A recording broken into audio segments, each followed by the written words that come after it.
Horor agama lagi. Sebenarnya ini cuma tren atau emang sineas sudah nggak ada ide lagi sih untuk bikin film horor? Yuk kita bahas. Udah beberapa tahun ini Indonesia dibanjirin banget sama film-film horor yang hadir di bioskop. Mulai dari film horor dengan hantu urban legend, film horor yang terinspirasi dari tweet viral, terus juga film horor yang membawa unsur religi. Nah, tapi di video ini aku akan lebih banyak membahas dan fokus sama film-film horor di Indonesia yang membawa unsur religi. Tapi pertanyaannya, kenapa sih film dengan tema horor religi itu laku di Indonesia atau bisa dibilang naik daun? Ya, kalau aku baca emang orang-orang itu seneng banget sama feels yang dihadirkan waktu mereka nonton film horor, seperti rasa takut, rasa cemas, dan juga rasa tegang. Makanya sineas gak mau tuh untuk berhenti bikin film horor dengan tema religi. Karena ya emang selalu ada aja pasarnya, selalu ada yang nonton film buatan mereka.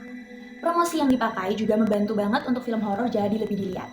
Contohnya kayak apa? Yang pertama, pura-pura kesurupan di bioskop. Ya banyak banget lah ya film-film horor yang mempraktekkan promosi ini. Dan akhirnya apa? Akhirnya viral dan banyak orang yang jadi tertarik buat nonton film horor tersebut. Dan hantu-hantu yang dipakai di film horor dengan menggunakan hantu urban legend Indonesia seperti kuntilanak, pocong, wewe gombel, dan lain-lainnya dianggap udah biasa aja gitu. Masyarakat merasa udah bosen dan jenuh sama hantu-hantu urban legend di Indonesia. Formula ceritanya pun terkesan flat-flat aja, jadi bisa dibilang juga cukup receh gitu. Kayak ada karakter yang penasaran dengan fenomena mistis, terus akhirnya mereka nyamperin tempat yang dikatakan itu angker, terus habis itu mereka dihantui sama hantu-hantu urban legend itu tadi, terus apa? Ya udah tamat gitu aja. Karakter developmentnya pun ya udah biasa aja. Konfliknya juga ya muter-muter di situ aja, dan pesan moral juga dibilang nggak begitu kuat. Makanya sineas itu berusaha dan berinovasi untuk menghadirkan unsur-unsur religi ke dalam cerita horor untuk pendalaman ceritanya. Karena mereka nih sadar, ternyata orang-orang nih sekarang gak cuma ingin ditakut-takutin aja, tapi mereka, para penonton itu juga mau untuk mendapatkan sensasi yang lebih gitu, ingin mendapatkan cerita yang lebih kompleks dan lebih ada maknanya, dan bukan hanya ditakut-takutin. Nah, film horor dengan unsur religi juga memiliki peluang yang besar untuk menghasilkan cerita yang lebih dramatis dan kuat. Kenapa? Karena yang dihadapin sama karakternya bukan lagi cuma hantu-hantuan aja, tapi juga menghadapi dosa, kepercayaan, dan bahkan menunjukkan gitu ya kegagalan karakter dalam beragama. Terus kenapa sih film horor dengan elemen-elemen agama di dalamnya itu bisa berhasil? Ya jawabannya tentu aja gitu, karena agama itu merupakan salah satu unsur yang paling dekat dengan manusia. Dan agama juga adalah salah satu hal yang sensitif antara kamu berjalan di jalan yang benar-benar tepat atau bahkan justru jalan yang benar-benar sesat. Jadi bisa dibilang formula ini tuh formula yang pas gitu untuk kamu bikin film horor. Karena good and bad side-nya itu jelas. Dari segi cerita juga sangat bisa dieksplor gitu dengan menghubungkan hubungan manusia dengan dosa, terus hubungan manusia dengan kehidupan kematian, dan juga menghubungkan manusia juga dengan neraka gitu. Yang mana tiga hal itu tadi sebenarnya kan bisa bilang relate ya, karena manusia tuh suka mempertanyakan kehidupan afterlife. Dan premis ini tuh cocok banget untuk bikin penonton itu jadi lebih takut waktu nonton. Jadi waktu film horor udah mulai pakai ranah agama di dalamnya, nanti perasaan takut ini bukan hanya sekedar jump scare yang kaget biasanya aja, tapi secara alam bawah sadar dan pikiran manusia itu akan mulai berpikir gitu. Gimana kalau nantinya aku mati dalam keadaan berdosa seperti yang ada di dalam film-film horor religi. Apalagi Indonesia itu kan merupakan negara wajib beragama dan mayoritas warganya itu beragama muslim. Jadi bisa dibilang kehidupan sehari-hari masyarakat Indonesia itu juga nggak bisa dilepaskan dari nilai-nilai religius. Makanya nggak heran bahwa film-film dengan genre horor religi itu menjadi pusat perhatian di Indonesia. Karena ya kembali lagi relatability-nya itu sangat dekat dengan masyarakat Indonesia. Ditambah dengan penggunaan istilah-istilah atau juga simbol-simbol yang spesifik menuju ke salah satu agama gitu. Contohnya kalau di film-film horor religi Indonesia itu ada kitab suci Al-Quran, lalu juga penggunaan ayat kursi, ustadz, suara azan, dan masih banyak simbol-simbol lainnya. Dan itu kan bukan hal yang asing ya, terutama bagi umat muslim itu sendiri. Tapi aku pun sebagai umat non-muslim yang tinggal di Indonesia, hal-hal yang barusan aku sebutin tadi itu juga bukan hal yang asing gitu, aku sangat familiar dengan hal-hal tersebut. Makanya nggak heran kalau penonton di Indonesia itu bisa mudah untuk menjadi takut gitu ya ketika hal-hal tersebut itu muncul di dalam film horor religi. Karena rasa takut yang dihadirkan itu bukan hanya sekedar visual aja, tapi terbangun juga nih rasa takut yang ada di emosional dan juga spiritual. Dan bisa dibilang penggunaan unsur-unsur agama di dalam film horor itu menjadi sebuah jalan pintas gitu. Karena agama ini kan adalah sesuatu yang sakral ya, kita semua tahu. Dan kesakralannya itu justru bisa berubah menjadi menyeramkan ketika digambarkan atau ditempatkan ke dalam konteks yang kelam. Misalnya, ayat-ayat Al-Quran yang disenandungkan dan seharusnya itu bikin damai dan juga tenang, di dalam film horor itu muncul di saat suasananya itu lagi gelap, terus sekitarnya itu penuh dengan darah, otomatis apa? Akan lebih seram dan mistis gitu. Kenapa? Ya karena penontonnya punya relasi yang kuat dengan simbol-simbol tersebut. Allahu Akbar. Duh, mau kemana? Assalamualaikum. Waalaikumsalam. Habis sholat terus pulang ya. Seperti poster film Kiblat yang juga sempat mendapatkan kontroversi dan juga sempat diboikot gitu sama masyarakat.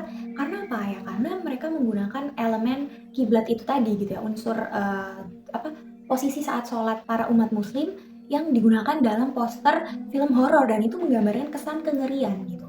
Yang mana kiblat itu kan seharusnya sesuatu yang sakral, posisi berdoa yang mengarah ke Ka'bah di Mekah, tapi digambarkan dalam konteks yang menyeramkan gitu ya di dalam poster film tersebut. Makanya akhirnya sempat diboikot, dan juga salah satu ketua MUI juga sempat berkomentar tentang hal tersebut. Selain kiblat juga ada film yang judulnya Makmum gitu kan, yang mana di situ posternya tuh digambarkan ada wanita yang lagi sholat gitu, tapi di belakangnya juga ada hantu yang ikut sholat gitu. Itu kan adalah sesuatu yang ngeri gitu kan.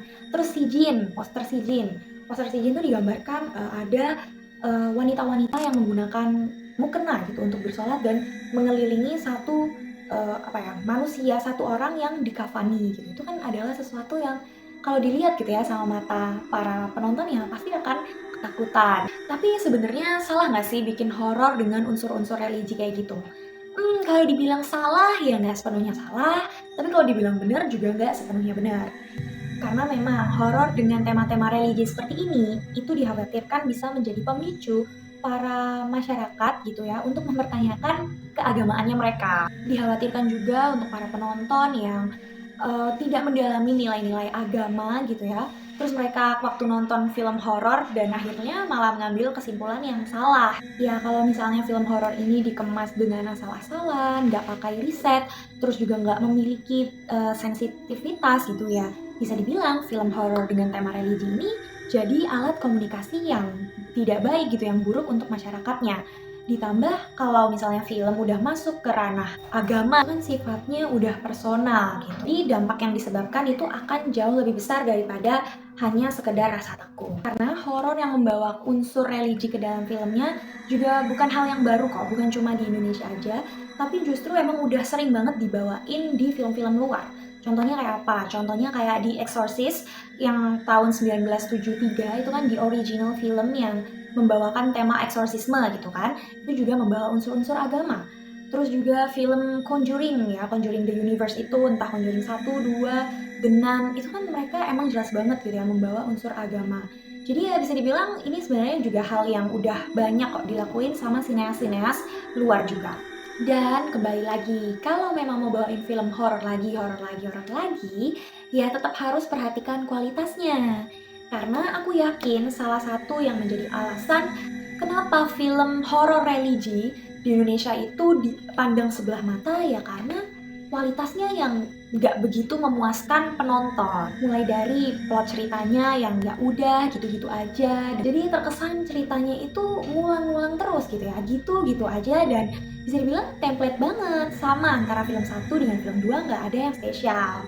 Pendalaman karakternya juga kurang, dari awal karakter muncul sampai klimaks dan penyelesaian pun dia terkesan flat-flat aja.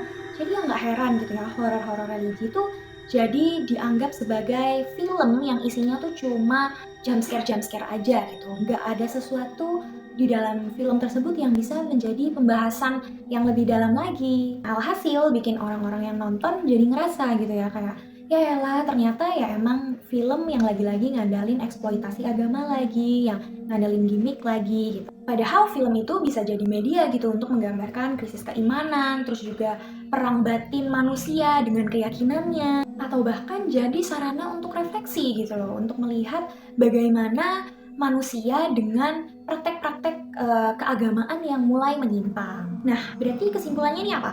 Apakah film horor religi itu adalah sebuah tren sesaat atau sebagai bentuk sineas untuk nakut-nakutin penontonnya?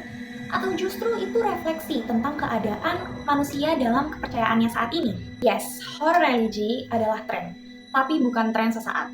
Karena ketika manusia masih mempercayai hal-hal yang lebih besar dari dirinya, seperti Tuhan, terus juga hantu atau setan, terus ada surga, ada neraka, mereka masih mempercayai hal itu, maka selama itu juga horror religi juga akan tetap ada di hati para penontonnya.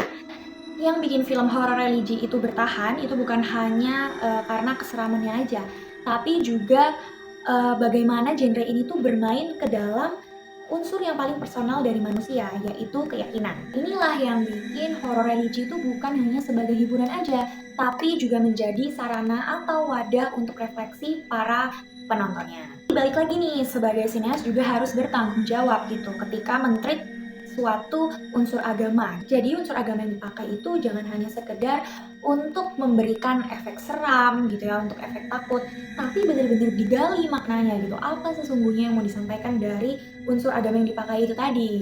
Dan posisikan elemen-elemen agama tadi itu dengan hormat juga. Karena agama itu dijadikan hanya sebuah pelengkap gitu ya, apalagi untuk menghadirkan sensasi-sensasi. Nah, tapi penggunaan elemen agama di dalam film horor ini bisa jadi salah kalau penggunaan elemen agama itu hanya dijadikan sebagai gimmick supaya banyak yang nonton. Nah, itu udah salah besar ya. No debat, udah pasti salah. Terus yang kedua, ceritanya juga nggak sesuai atau bisa dibilang cenderung menyesatkan gitu kan. Terus yang ketiga, elemen-elemen agama yang digunakan itu jadi nggak terlalu punya peran yang besar atau jadi nggak berguna gitu di dalam cerita film itu tadi. Contohnya gimana? Jadi contohnya seperti misalnya doa. Doa udah nggak terlalu mempan lagi untuk ngusir setan. Terus ayat kursi udah nggak mempan untuk bikin setan jadi kepanasan gitu kan. Terus pemuka agama gitu ya, entah pendeta ataupun ustadz gitu dan pemuka agama lain udah nggak jadi pilihan utama karakternya untuk mengusir setan gitu, malah jadi second choice dan lebih memilih untuk konsultasi sama dukun gitu. Dan dukun di dalam film itu punya peran yang lebih besar dan juga punya kuasa yang lebih kuat bahkan dari agama itu sendiri. Karena kalau dalam cerita film doa udah kalah sama mantra, ustadz udah kalah sama dukun, agama akan terlihat jadi powerless gitu. Jadi agama tuh kayak nggak punya kekuatan apapun gitu. Dan itu akan punya efek yang bahaya banget untuk para penontonnya. Jadi sebenarnya bukan salah horor religinya ya, tapi lebih ke bagaimana sineas menggambarkan unsur-unsur religi di dalam film horor. Kalau dikerjainnya niat, risetnya juga dalam, dan storytellingnya mateng, dijamin film-film horor dengan menggunakan unsur religi itu juga memiliki makna yang kuat. Itu tadi opini yang bisa aku sampaikan mengenai film horor Indonesia yang menggunakan unsur religi. Kalian setuju nggak? Atau justru mungkin dari pernyataanku tadi itu ada banyak yang kalian nggak setujuin? Boleh banget tulis di kolom komentar di bawah. Dan gimana nih? Coba ceritain pengalaman kalian waktu nonton film horor religi Indonesia. Apakah kalian semakin takut memunculkan trauma tersendiri? Atau justru kalian merasa enggak kok, kuat iman aja dan aku nonton nggak ada impact apapun? Gimana? Boleh bantu share di kolom komentar di bawah. Oke, bye-bye!